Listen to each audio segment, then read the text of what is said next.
Welcome, everyone, and thanks for joining our Kill Point Family Office Tax Q&A. I'm Amber Christopher, Family Wealth Manager, and I'm here today with my colleague, Bart Massey. He's our Family Office Tax Accountant. Together, we support families with planning, tax strategies, and coordination across your financial world.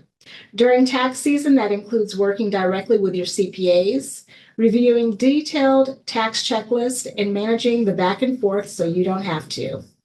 Bart brings decades of experience in both public service and private sector tax policy, and he has a unique talent for making complex issues easy to understand.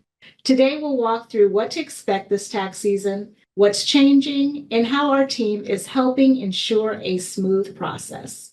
Let's get started. Thank you, Bart, for joining me here today. Thank you very much, Amber. It's great to be here, and I look forward to our discussion. Great. So, Bart, when you worked on Capitol Hill, you helped draft the first round of tax cuts that the One Big Beautiful Bill now makes permanent. For 2026, what are some of the changes made by this bill that are relevant to high income or high wealth taxpayers? That's a great place to start, Amber. And maybe let's establish that there's good news and bad news from this bill for this group of taxpayers. Okay, well, let's start with the good news. What can you tell us? Definitely. It's interesting for me to think back of working on the bill in 2017 and now talking about it 8 years later. And one of the main reasons why we're doing that is that individual income tax relief created in the first bill was temporary in nature and was set to expire at the end of 2025. So this bill mitigates the effect of expiring tax provisions. Significantly, what it does for high income taxpayers is it creates a permanent top tax rate of 37%. If this bill had not taken place, then the top tax rate for individuals would have returned to 39.6%. So the fact that high income individuals on a permanent basis going into the future will have a 37% tax rate, avoiding an increase of an additional 2.6%. That will really provide significant savings for that group of taxpayers. Is there anything for those with general wealth and large estates? Definitely. Good news for this group too, because again, what this bill is doing is creating a permanent, more friendly estate and gift tax exemption. Beginning this year, 2026, we have an estate and gift tax exemption structure of $15 million per individual or $30 million for married couples. And again, that just creates a easier current and future environment for tax planning around estate and gift tax to take place. So now with the unfavorable changes, what can you share with us? There are 3 new caps on the amount of tax savings that itemized deductions can create for a taxpayer that are included in this bill. Okay. And I understand that. How about those for people who are philanthropic? Yes. This is an area where I see a lot of activity associated with clients of Kill Point.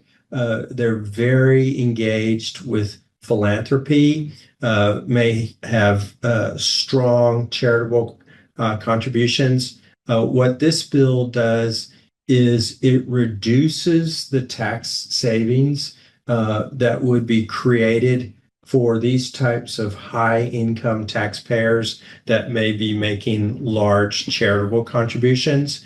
Let's think of it this way. When you're in a structure where the top rate is 37%,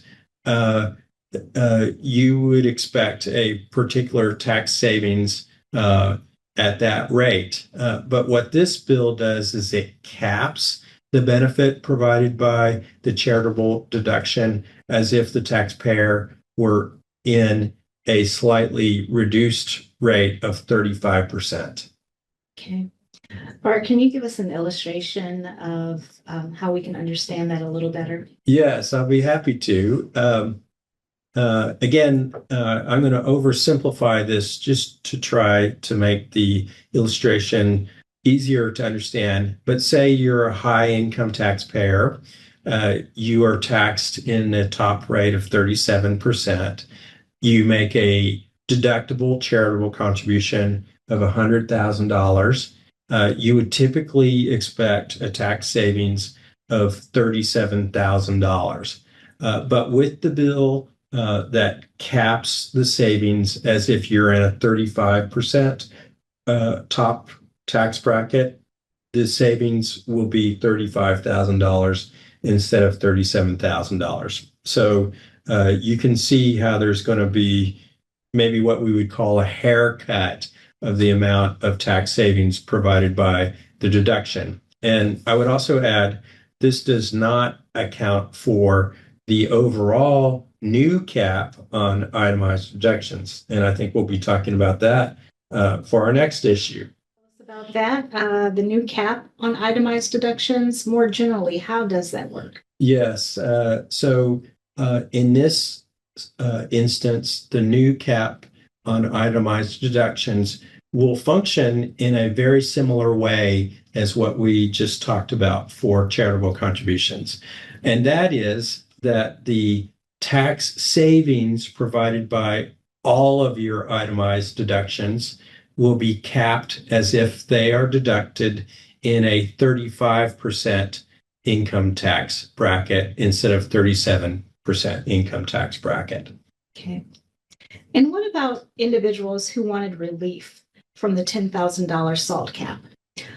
That is the state and local tax deduction. This is a very relevant question for taxpayers that may reside in high income tax states. In that circumstance, we would think about places like California, New York State, perhaps Illinois. And after the 2017 Tax Act, the SALT deduction was capped at $10,000. So many taxpayers in these high income tax states lost significant parts of their SALT deduction. This latest bill will grant to some taxpayers a capped $40,000 SALT deduction. However, the bad news for high income taxpayers is that the $40,000 cap will be phased out as your income increases. So if we were going to boil this down into simplest form, I would say again that high income taxpayers likely will not be able to deduct more than $10,000 instead of the $40,000 cap that might be more applicable to, say, upper middle income taxpayers. We often hear reports of the development of wealth taxes. What's the latest on those types of changes? Wealth taxes is an idea that has been debated over the past several years.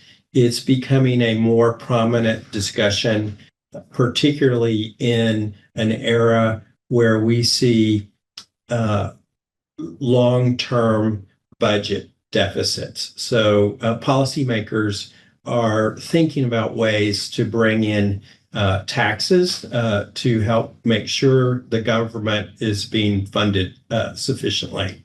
There have been states and federal proposals in this area. A more recent federal proposal would place a minimum tax of 25% on high wealth taxpayers.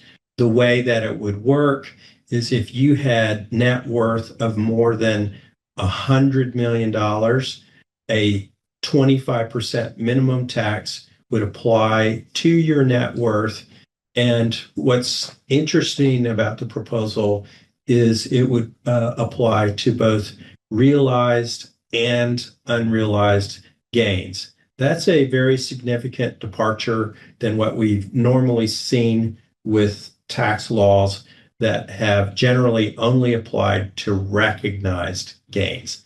But this instance, it would also apply to unrecognized gains. Okay, great. And for my final question, what's the latest on IRS audits for wealthy individuals? One way I would answer that is saying that this is a very dynamic area. And in my role in working in the Senate and with the IRS, I've seen significant changes taking place.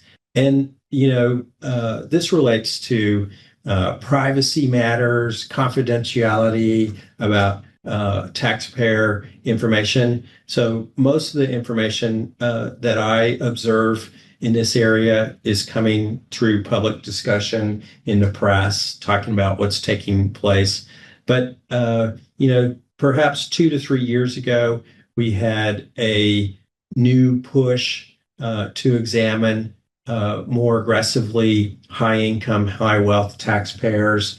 With recent changes that we've seen, for example, we read about in the press where there's been significant reduction in the workforce at the IRS. It seems like the momentum on that type of activity has decreased some. So I would expect this type of environment to continue, where at some points we see a renewed push, perhaps in this area, and then maybe there's some circumstances that come along that will reduce the push.